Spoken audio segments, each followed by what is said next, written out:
आपण जे जनजागृतीपर कार्यक्रम जळगाव लोकसभा क्षेत्रात करतो आहे त्यात श्री राहुल सोलापूरकर यांचं व्याख्यान चार त्यांचे वक्तव्य म्हणजे भाषण कार्यक्रम आपण मणेर, चाळीसगाव, पाचोरा आणि जळगाव या ठिकाणी ठेवलेले आणि कीर्तनं आपण काही करतो आहोत. 4 कीर्तनं करतो आहोत श्री रामपाल महाराज धारकर यांचे आणि एक स्वच्छता अभियान आपण जे आहे डेली रुटीन म्हणजे रोज करता येण्यासारखा आपल्या आयुष्यातला रोज जो विषय आहे स्वच्छतेचा जो विषय आहे या सर्व गोष्टींचा एक आढावा घेण्यासाठी आणि पत्रकारांना अपडेट करण्यासाठी आपण पत्रकार परिषद घेतली.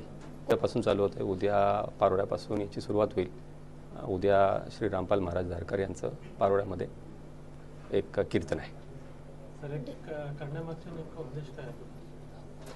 या करण्यामागचा उद्देश जसं एकंदरीतच राम मंदिरानंतर एक वातावरण निर्माण झालेलं आहे ज्याच्यामध्ये सर्व लोक भक्तिभावनेने आपल्या प्रेरित झालेले आहेत आणि एक लोकसभा इलेक्शन पण येते आहे. या सगळ्या दोन्ही गोष्टींचा जर आपण बघितलं तर तीच लाईन कंटिन्यू ठेवण्यासाठी आणि त्याच कंटिन्युटीमध्ये आपण हे कार्यक्रम आता करतो आहे. त्यांचा काही कामाविषयी किंवा विकासाविषयी तुम्हाला काही वाटलं की ते आपल्याला हे संधी मिळाली तर आपण सोना करू? तो वेगळा विषय झाला. कोणालाही संधी मिळाली म्हणजे इथे तुम्ही मी कोणीही जरी असेल तरी तो त्या संधीचं सोनं करण्याचा प्रयत्न करेल. माननीय मोदीजींसारखं पंतप्रधानांसारखं एवढं द्रष्ट नेतृत्व आपल्या देशाला लाभलं आहे तर त्याचा जास्तीत जास्त उपयोग आपण जळगावसाठी कसा करता येईल याचा कोणाचाही प्रयत्न असेल.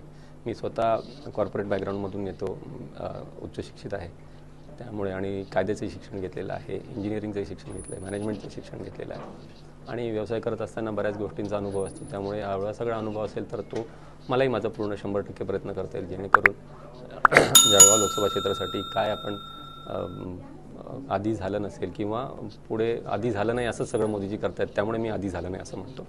असं सगळं काम आपल्याला पुढच्या 25 वर्षात करायचं. त्यातला हा 5 वर्षाचा पहिला टप्पा आहे.